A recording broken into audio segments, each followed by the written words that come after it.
Yo, yo, yo, yo, yo, Internet, bienvenue dans le show de Ntoi.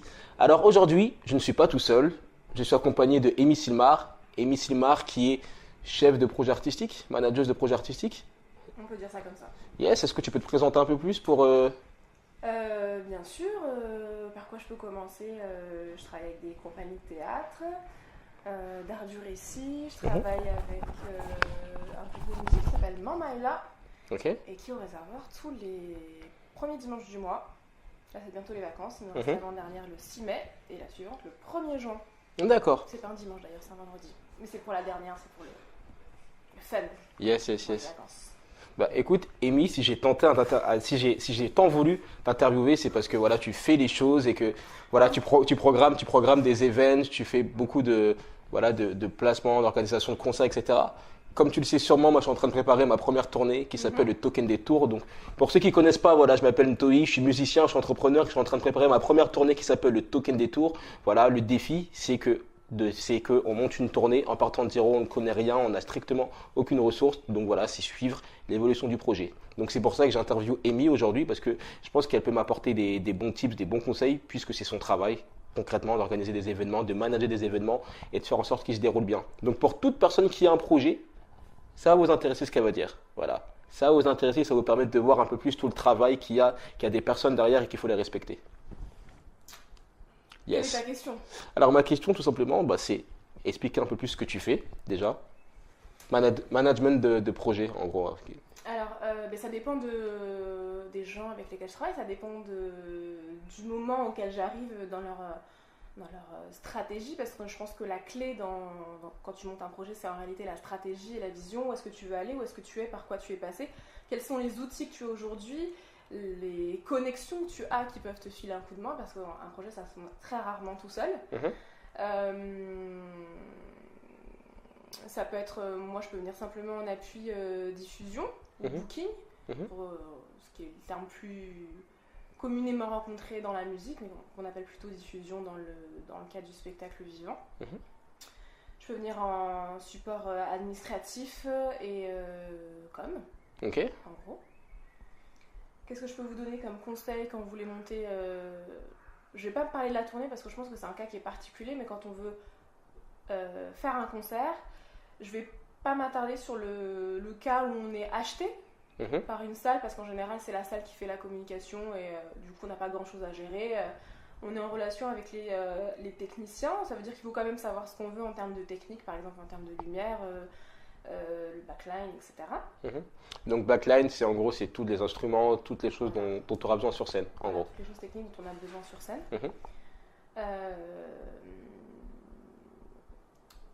Où voulais-je en venir? Je vais parler plutôt du cas où on veut par exemple louer une salle et faire un concert. Ouais. Par exemple, je sais pas, on a un artiste qui n'a pas fait grand chose. Par quoi est-ce qu'il devrait commencer? Est-ce que, par exemple, il devrait déjà chercher à booker des salles? Est-ce que d'abord il devrait plutôt se consacrer sur son contenu, sur faire des... Qu'est-ce que tu conseilles toi?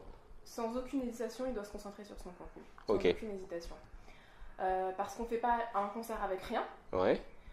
Avec rien, ça veut dire en termes de musique. S'il fait que des reprises, il va pas faire un concert qu'avec des reprises.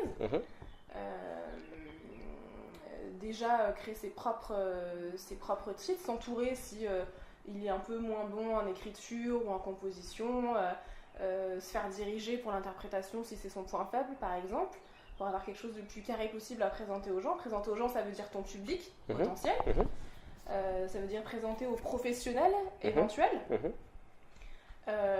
Et quand j'entends contenu, j'entends pas que le contenu artistique, mais tout ce qui est communication, ça veut dire ton dossier de presse qui doit être béton. Ouais, ok. Évidemment, réseaux sociaux, c'est clairement indispensable, mais on a des spécialistes de réseaux sociaux plus calés que moi. Indispensable, et avant de faire un concert, moi je pense qu'il faut absolument avoir ta base fan. C'est obligatoire.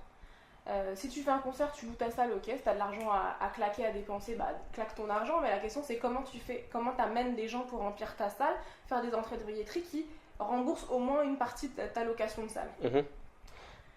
D'accord. C'est l'art de la guerre. Donc la fanbase quoi. Exactement. Justement, j'ai fait une vidéo où je vous expliquais que pour fidéliser une fanbase, pour moi c'était le contenu. Je ne sais pas si vous connaissez cette règle, c'est la règle des 1000 fans. En gros, il suffit juste que vous ayez 1000 fans qui vous donnent 100 euros par an et vous vivez très très très bien. 100 euros par an. Tu as 1000 vrais fans, pas des fans, tu sais, des fans sur Instagram ou sur Twitter, on ne sait pas d'où ils viennent, ils ne savent même pas ce que tu fais. Non, tu as 1000 vrais fans qui te donnent 100 euros par an. Donc ça peut être 100 euros, je sais pas, 20 euros avec un CD, 20 euros avec un t-shirt, un concert, 40 euros, etc. Mais voilà, qu'on te donne de l'argent et là, tu es bien. Donc à partir du moment où tu as ta fanbase, tu peux tout faire. Tu vois, moi, je cite souvent l'exemple de Russ, qui est juste venu avec sa fanbase, et comme tu l'as dit justement, c'est le nerf de la guerre, puisqu'il avait sa fanbase, une fanbase solide qu'il a réussi à monétiser, et ben, le monde il a eu le choix, quoi. Il va pousser à l'action.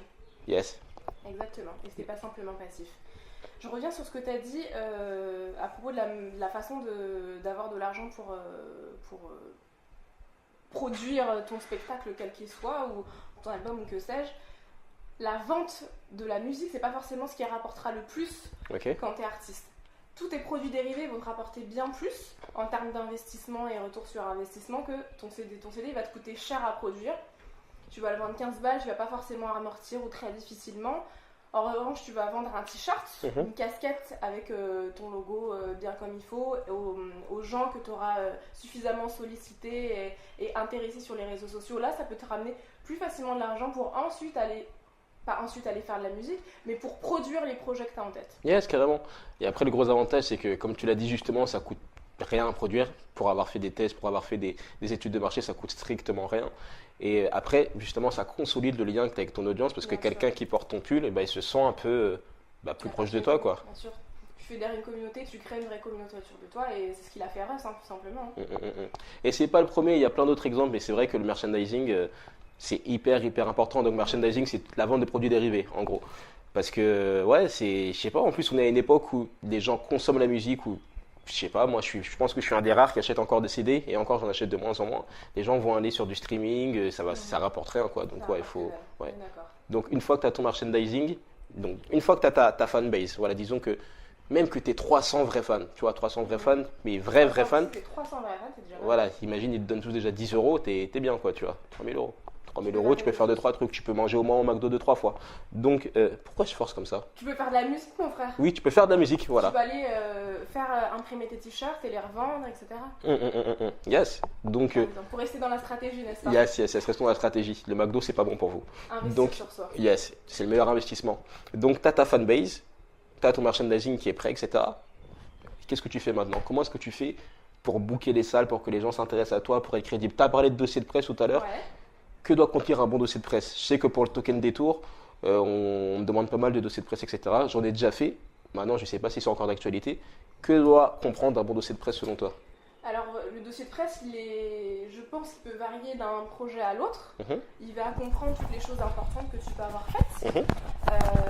Les salles où tu as pu jouer, les collaborations que tu as pu faire. Fada Freddy, par exemple. Ah, Fada. Gary James, par exemple, sans vouloir citer personne. Tout ça, c'est des choses qui sont très importantes et qui vont marquer l'œil. C'est des gens qui ont vraiment fait des choses, qui fédèrent vraiment des gens, qui sont là depuis longtemps dans le milieu. C'est pas des youtubeurs qui font des covers et puis on les a vus une fois sur un plateau télé et ensuite ça s'essouffle, quoi. Ouais. Ça, c'est très important. Qui tu es, ton univers artistique. C'est pour ça que c'est très important de savoir, avant de faire le dossier de presse, où est-ce qu'on est, qui on est artistiquement, je veux dire. Je veux pas savoir où t'es né, quel âge tu as, ça je m'en fous. Je veux savoir dans quel univers tu évolues, je veux connaître tes influences, je veux que ça me parle, je veux pouvoir m'imaginer quelque chose. Je veux des jolies photos, parce que si t'es artiste avec pas de photos, aujourd'hui c'est un peu compliqué, on parlait des réseaux sociaux tout à l'heure, tu peux pas être sur Instagram sans photos, on est bien d'accord. Ah ouais, ce que tu bouffes tous les jours, bon, ça va 5 minutes, quoi. Des photos, évidemment. Je veux que les photos elles reflètent aussi ton univers artistique. Je veux pas une photo qui a rien à voir. Quoi d'autre? Évidemment, ce qui est absolument fondamental, aucune faute d'orthographe, faute de frappe, syntaxe, grammaire irréprochable. Moi, je vois un truc comme ça, je vais pas dire que je le jette, mais ça me fatigue déjà de le lire. Et maintenant, comment... Fatiguez pas les gens, ils n'ont pas le temps. Yes, les gens n'ont pas le temps, les gens n'ont pas le temps, encore une fois, c'est la denrée la plus rare. Comment est-ce qu'une personne Comment un artiste, par exemple, peut gérer le dossier de presse? Est-ce qu'il doit le faire lui-même? Est-ce qu'il doit payer quelqu'un? Est-ce que c'est toi, c'est ton travail à toi de faire les dossiers de presse? Comment est-ce que ça se passe? Moi, ça fait partie de mon job. Ouais.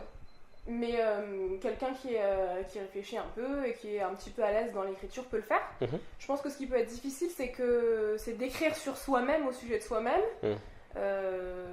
voire de parler de ça à la troisième personne si on fait son dossier de presse. Ça peut être un peu difficile, il faut un peu de distance. Donc je pense que même si on le fait ça, c'est bien d'avoir un regard extérieur. Que ce soit un professionnel ou pas, on peut demander à des amis qui ont un peu de jugeote, qui ont un peu l'habitude de lire des trucs et des dossiers, de jeter un œil, de voir où est-ce que c'est trop lourd, où est-ce que c'est confus, ce qui apporte quelque chose, ce qui n'apporte rien, on l'enlève, ça sert à rien. Mhm. Je ne sais plus quelle était ta question. Est-ce Non, qu'on peut pour le le faire dossier. soi-même ou pas? Ouais. On peut le faire soi-même, mais je pense qu'il faut toujours un regard extérieur pour le faire. Moi, quand je fais les dossiers de presse, je vais toujours demander à quelqu'un de me relire. Je sais ce D'accord. que je fais, mais je vais être sûre que ce soit compris par l'extérieur. Yes. Donc, première étape, constituer ta fanbase. Comment est-ce que tu constitues ta fanbase? En faisant de la musique, en faisant des dessins, en faisant de la photographie, enfin bref, en faisant ce en quoi tu es bon, tu excelles, là où tu as eu un talent qui est J'ai rien fluide, dit, ce qui voilà. intéresse les gens en fait. Qui intéresse les gens. C'est bien de parler de soi. Si ça n'intéresse pas les gens, c'est compliqué. D'accord. Un dessin, mais trouver le moyen d'intéresser les gens, voir ce qui les intéresse, quelle valeur Tu leur apportes, ouais. tu leur apportes. Donc ça c'est bon, disons que tu as créé ton contenu, tu as ta fanbase, tu as un merchandising qui est tout prêt, voilà, tu as ton logo, token des tours, voilà, sans faire de placement de produit évidemment, c'est pas notre genre, token des. Et, et après, une fois que ça s'est fait, tu as ton dossier de presse, voilà, tu présentes ton projet, etc.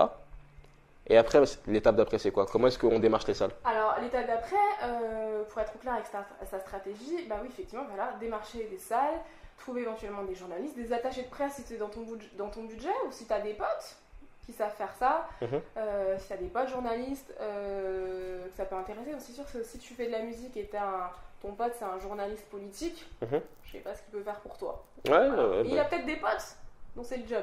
Il a peut-être des potes. Voilà. Comment tu démarches les salles? Tu les démarches en cohérence avec ta stratégie. Si tu fais du R&B, tu vas pas aller démarcher une salle qui fait quasiment que du métal. Par exemple, ça va pas marcher, tu vas perdre du temps, tu vas faire perdre ton temps aux gens.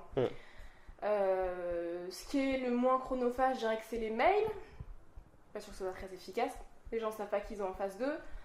Le téléphone, sans doute un petit peu plus efficace que les mails, mais c'est pareil, les gens ne voient pas. Et puis il faut passer la barrière des secrétaires, ça prend beaucoup de temps. Je pense que le plus efficace c'est de rencontrer des gens. Essayer d'avoir un rendez-vous, essayer de trouver les gens, sortir un maximum dans les événements. Ça c'est sûr, c'est comme ça qu'on rencontre des gens.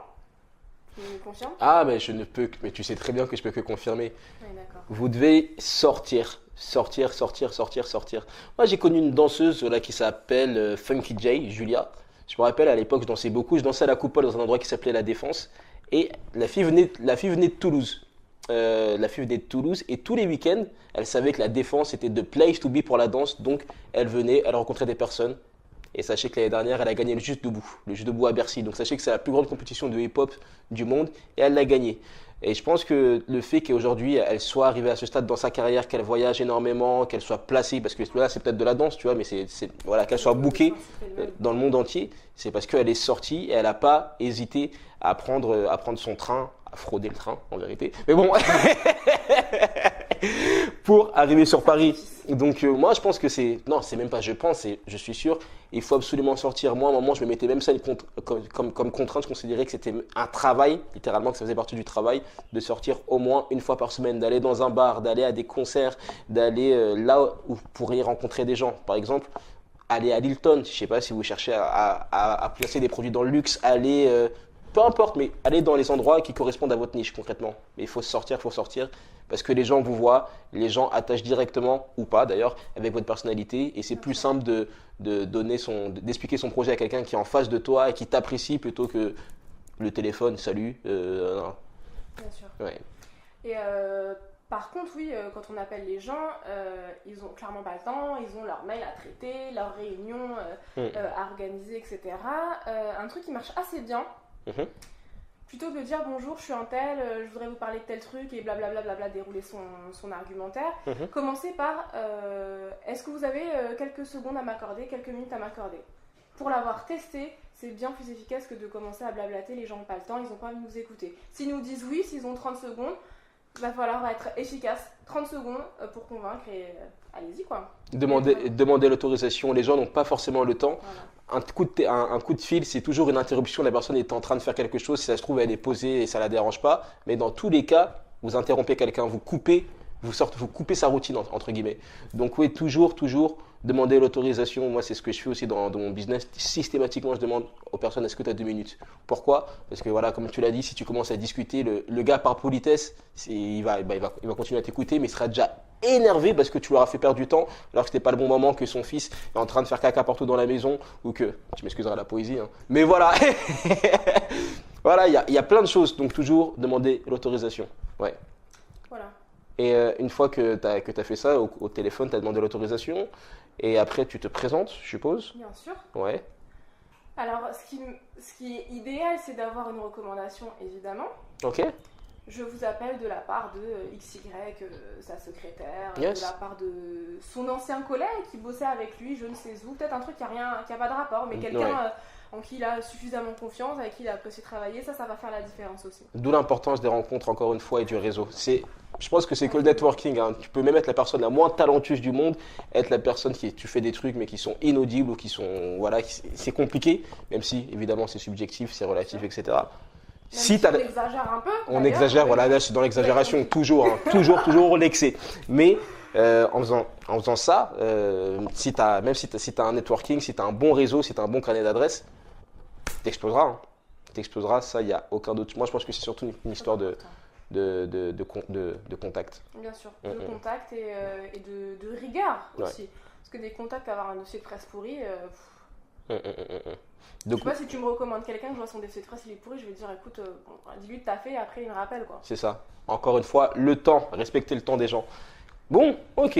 Donc ça c'est fait, on a le dossier de presse, on a appelé les gens, ils sont cool. Ils te disent ouais, c'est bon pour la date. Qu'est-ce qu'on fait après? On va se faire un petit rétro-planning. Ok, un rétro-planning. Ok. Est-ce que tu peux expliquer ce que c'est un rétro-planning pour les personnes qui… C'est tout ce que je vais faire à des dates précises, à J-7, à M-1, etc. Pour être sûr de remplir ma salle. Il va falloir que je sollicite à fond ma fanbase. Okay. Il va falloir que j'essaie de choper un maximum, tant que possible, d'avoir un maximum de contenu. Donc ça veut dire du contenu sur les réseaux, ça veut dire essayer d'avoir des journalistes, ce serait idéal. Qu'est-ce qu'on pourrait faire d'autre? Alors techniquement il faut être nickel, ne pas faire perdre son temps aux techniciens qui sont sur place. Ouais. Vous n'êtes pas obligé d'être technicien vous-même, d'être régisseur, on ne vous demande pas de tout savoir faire, on vous demande juste de savoir ce dont vous avez besoin. Est-ce que tu as besoin d'un ampli basse par exemple? Est-ce que tu as des desiderata particuliers en termes de lumière? Est-ce que tu as besoin d'un espace particulier? Est-ce que tu as besoin d'un proscénium? Est-ce que en fonction de la musique que tu fais, est-ce que les gens seront assis? Est-ce que les gens seront debout? Le maximum d'informations qui va faire que les techniciens sur place vont perdre un minimum de temps, ils vont pas avoir besoin de te rappeler 50 000 fois et toi tu seras pas stressé le jour J parce que ça ne se passe pas comme tu le veux. Yes. Il y aura toujours des imprévus, on est d'accord. Le jour J, le mois avant, la semaine avant, la veille. Faites en sorte de perdre un minimum de temps. Yes. Pour vous, pour les gens qui travaillent avec vous, parce que si ça se passe bien, les gens auront envie de travailler encore avec vous. Si ça se passe mal, ils ne vont pas vous rappeler, ça c'est clair et net. Et puis les réputations, ça se défait très très très vite, surtout avec les réseaux. Ouais. Si vous avez été un chieur, bah, ça va se savoir. Ouais. D'accord. Et inversement, s'ils sont des chieurs, ça se saura aussi d'ailleurs. Ouais, ça se saura, ce monde est petit. Et ça, tu t'en rends compte quand tu sors et que tu vois tout le monde se connaît. Encore plus si tu es dans Paris ou dans une grande ville. Donc maintenant, dans le meilleur des mondes, le concert s'est bien passé, les gens sont cool, tu as vendu ton merchandising, etc. La relation avec les organisateurs de la salle dans laquelle tu vas ou du projet, ou voilà, tes partenaires en gros, sont contents, ça s'est bien passé. Qu'est-ce que tu fais après? Remercier un maximum tes partenaires. Ok. Enfin, un maximum. Remercier chacun de tes partenaires. Vraiment. C'est ce qui fait que les gens se sentent valorisés et c'est important, c'est grâce à eux que tu as pu faire ça. Remercier évidemment tes fans. Je pense qu'il va falloir mettre un gros coup de com' aussi sur la fin, que ça serve à quelque chose. Si tes 300 fans sont venus mais que tu n'en as pas gagné davantage, c'est pas très intéressant. Donc il faut essayer de créer l'émulation autour de ça. Créer l'émulation. Le contenu, toujours, les photos, les vidéos, les backstage. Yes. C'est des choses qui sont importantes qu'on peut rebalancer ensuite, créer du contenu toujours. C'est pas une fois que c'est fait et on oublie et puis on est fatigué, donc il n'y a plus de contenu sur les réseaux, les gens ne savent pas trop où on est parti. C'est vraiment important de toujours faire le feedback, hein, si on peut dire ça comme ça. Yes, carrément. Mortel. Ok, Amy, bah t'as donné beaucoup d'informations de valeur. Si ça vous avait plu, si vous voulez avoir des vidéos de ce style-là à l'avenir, bah, n'hésitez pas à l'écrire en commentaire. Amy, qu'est-ce que tu prépares prochainement? Qu'est-ce que tu fais? Quels sont les projets à venir? Les projets à venir, le 6 mai, comme je le disais tout à l'heure, le bal soleil au réservoir à 18h avec un groupe de pop cadence. Ambiance latino-caribéenne, un groupe de danse, quelque chose d'assez chaud. Ok. Quelque chose de très ensoleillé. Et le 1er juin,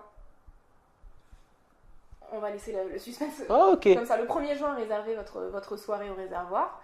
Le 1er juin 2014, il y avait Prince qui était en concert au Zénith. Et ben le 1er juin 2018, il y a Montmaïla au réservoir. Ok, je ne sais pas qui c'est, mais lourd! Qui, t'as dit? Montmaïla. Bah, viens le 6 mai.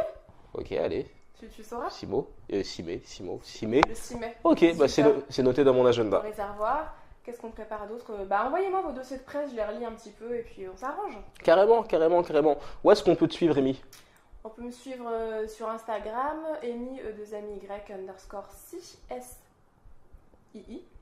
Ok. Et voilà. Bon, je mettrai. Sur Facebook aussi, Instagram, c'est mieux. Je mettrai un lien de toute façon. Je vais mettre un lien ici ou là pour les gens qui sont sur la vidéo. Et pour les gens qui écoutent en podcast, eh ben, je vous mettrai un petit lien également sur ces réseaux. Bah écoutez, c'était la fin de cette petite émission. Voilà cet épisode du show de Ntoyi avec l'invité du jour qui est Amy Silmar. On a parlé un peu de l'organisation de projets, comment se faire connaître, comment accroître son audience. Donc là, on a pris l'exemple de la musique, mais ça peut fonctionner avec n'importe quel autre projet. Après, vous transposez à votre projet. Voilà, si ça vous a plu, si ce concept d'interviewer un peu des acteurs, des gens qui font les choses, c'est pas forcément les gens qui sont tout le temps mis en avant, mais c'est des gens dont on a besoin, c'est les gens qui ont cette expertise-là, que vous n'avez sûrement pas. Ben voilà, si vous voulez que j'en interviewe plus, n'hésitez pas à l'écrire en commentaire, à me le faire savoir. N'hésitez pas d'ailleurs à me suivre sur tous les réseaux sociaux parce que comme je le dis, chaque réseau a son contenu exclusif, a son contenu natif sur Facebook, sur Instagram, sur Twitter. J'essaye au maximum de faire des contenus différents. Je vous dis à très vite. Je vous souhaite de vivre aujourd'hui et plus que tout, je vous souhaite de faire ce que vous avez à faire. Oh, les choses! Les choses! N'abandonne pas, tu vaux mieux